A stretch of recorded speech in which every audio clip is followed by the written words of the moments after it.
Hello दोस्तों, स्वागत करता हूं आपका आपके यूट्यूब चैनल आर के क्लासेज में। अब दोस्तों यहां पे मैं रेडियो एक्टिव से संबंधित जो भी न्यूमेरिकल बन सकते हैं दोस्तों यहां पे आपके लिए प्रोवाइड करने की कोशिश में हूं, ताकि आप कोई भी क्वेश्चन आपके एग्जाम में फंसने ना पाए, बहुत आसानी से आप लगा सकें प्रश्नों को। अब दोस्तों आइए यहाँ पे देखते हैं, ये जो क्वेश्चन दिया गया है बहुत ही शानदार टाइप का क्वेश्चन है, बहुत अलग किस्म का क्वेश्चन है। दोस्तों ट्राई कीजिए, आप लोग चाहें तो वीडियो को पॉज करके, इसमें आपको काफ़ी ज़्यादा परेशानी हो सकती है। इसीलिए दोस्तों मैंने यहाँ पे जो भी क्वेश्चन कठिन बन सकते हैं आपके एग्जाम में दोस्तों, जो पूछे जाते हैं ज़्यादा, हमेशा ऐसे प्रश्नों को मैं शामिल करता हूँ अपने इस क्लास में। ठीक है, तो आइए देखते हैं ये जो क्वेश्चन दिया गया है कैसे सॉल्व होगा। बहुत आसान तरीके से इसको सॉल्व करना हम सीखने वाले हैं। दोस्तों ये क्लास 12 फिजिक्स का रेडियोधर्मिता नामक लेसन का दोस्तों प्रश्न है, जो कि अर्ध आयुकाल से संबंधित होता है। तो आइए यहाँ पे देखते हैं क्वेश्चन को।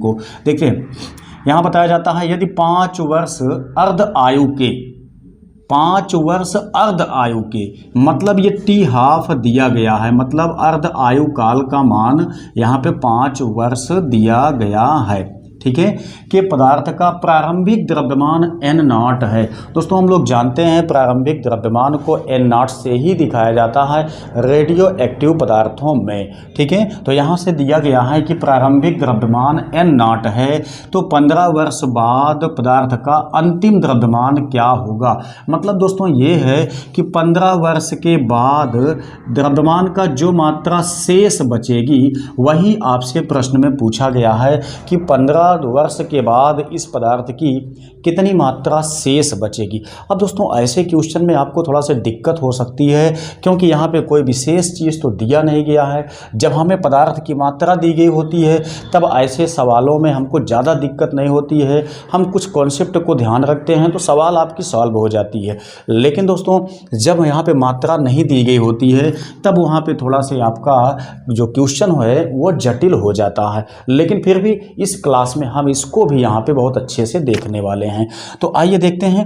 यहाँ पे देखिए, जैसा कहा गया था अर्ध आयु काल 5 वर्ष है, तो हमने 5 वर्ष यहाँ पे नोट किया। ठीक है, उसके बाद कहा कि प्रारंभिक मात्रा n0 है। ठीक है, तो यहाँ पे हम उसको भी नोट कर लेते हैं।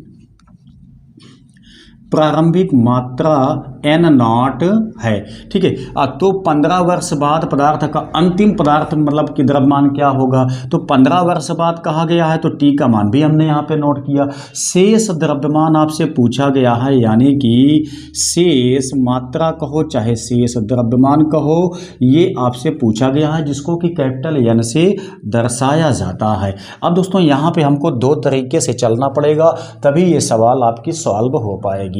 देखिए सबसे पहला काम क्या है, यहाँ पे आप देखेंगे टी हाफ मतलब अर्ध आयु काल दिया गया है, उसके बाद लगा समय दिया गया है। तो दोस्तों आप लोग जानते होंगे लगा समय T equal n into T half होता है। ठीक है, लगा समय इक्वल n गुणे अर्ध आयुकाल का, इसके बीच में एक संबंध ये वाला होता है। जहाँ से दोस्तों देखेंगे तो स्मॉल t का मान आपके पास दिया गया है 15, वहीं n का मान तो पता नहीं है। टी हाफ अर्ध आयुकाल आपके पास 5 वर्ष दिया गया है। ठीक है, तो यहाँ पे देखेंगे 5 तिहाई 15, तो दोस्तों यहाँ से n की जो वैल्यू है वो 3 निकल के आ जाती है। तो सबसे पहले हमको यहाँ पे n का वैल्यू लगे समय के हिसाब से सूत्र लगा के तब निकालना था। ठीक है, तो जब n का मान आपको पता हो गया, अब सवाल आपकी बहुत आसान हो गई है। देखिए हम जानते हैं एक संबंध होता है n इक्वल n0 इंटू 1/2 घात में n। ये दोस्तों शेष मात्रा प्रारंभिक मात्रा के बीच का एक विशेष संबंध होता है, जिसमें आपका जो n होता है यह अर्ध आयुओं की संख्या होता है कि किसी पदार्थ को विघटित होने में कितने अर्ध आयु काल आपके बनते हैं, उसका मान दिया गया है। तो n की वैल्यू आपसे पूछा गया है। ध्यान दीजिएगा, n इक्वल हम लेके चलेंगे क्या चीज़, n0 इंटू 1/2। स्मॉल n का मान दोस्तों यहाँ पे 3 दिया गया है, तो हम यहाँ से 3 लिख लेते हैं। तो अब देखते हैं क्या बनता है। 1/2 दोस्तों जब इसका यहाँ पे क्यूब किया जाएगा तो 1/8 आपका आंसर आएगा।